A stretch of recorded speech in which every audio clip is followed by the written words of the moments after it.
dalam pilihan raya negeri Sabah 1976, politik Sabah memasuki satu fasa baharu. Parti Berjaya memenangi 28 daripada 48 kerusi Dewan Undangan Negeri Sabah. Keputusan itu menumbangkan Kerajaan USNO yang telah memerintah negeri sejak tahun 1967. Buat pertama kali selepas hampir sedekad, Kerajaan Negeri Sabah bertukar tangan melalui peti undi. Kemenangan itu menandakan berakhirnya era pentadbiran USNO dan bermulanya era pemerintahan berjaya. Tokoh yang dipilih untuk memimpin kerajaan baharu ialah Muhammad Fuad Stephens. Beliau dipilih untuk kali yang kedua sebagai Ketua Menteri Sabah yang kelima dan mengangkat sumpah pada pertengahan April 1976. Tarikh tepat angkat sumpah berbeza mengikut rekod dan laporan akhbar pada waktu tersebut. Harris Saleh dilantik sebagai Timbalan Ketua Menteri. Kerajaan Negeri Baharu mula dibentuk dan Sabah memasuki era pentadbiran di bawah Parti Berjaya.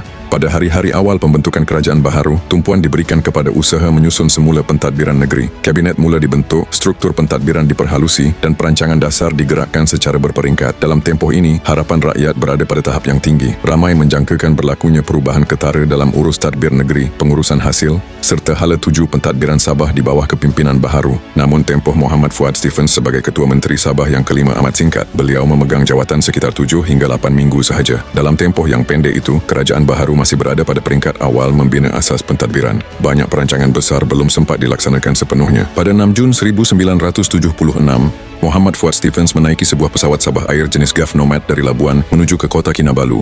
Ketika pesawat itu menghampiri landasan untuk mendarat di lapangan terbang kota Kinabalu, ia terhempas di kawasan perairan Cetek berhampiran sembulan. Kesemua 11 orang yang berada di dalam pesawat itu terkorban. Peristiwa ini kemudiannya dikenali sebagai tragedi Double Six. Selain Muhammad Fuad Stephens, antara mangsa yang terkorban ialah Peter Joynot Mojuntin, Menteri Kerajaan Tempatan dan Perumahan Sabah, Chong Tien Vun atau Chong Tien Voon, Menteri Perhubungan Komunikasi dan Kerja Raya Sabah, Saleh Sulong, Menteri Kewangan Sabah, Darius Binion, Pembantu Menteri kepada Ketua Menteri, Wahid Peter Andu, Setiausaha Tetap Kementerian Kewangan Sabah, Syed Hussein Wafa, Pengarah Unit Perancangan Ekonomi Sabah Ishak Atan, Setiausaha Sulit kepada Menteri Kewangan Persekutuan Tengku Razaleigh Hamzah, Johari Fuad Stephens, anak kepada Muhammad Fuad Stephens, Said Muhammad, Pengawal Peribadi Muhammad Fuad Stephens, serta Gani Nathan, juruterbang pesawat tersebut.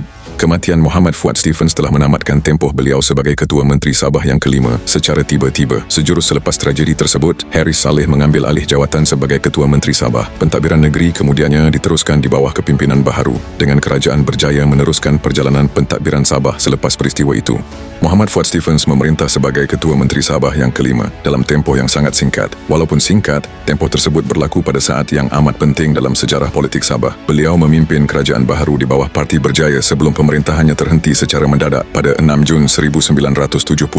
Tragedi Double Six kekal sebagai salah satu peristiwa paling gelap dalam sejarah Sabah. Bukan sekadar sebuah nahas udara, tetapi satu kehilangan besar yang telah mengubah perjalanan politik negeri.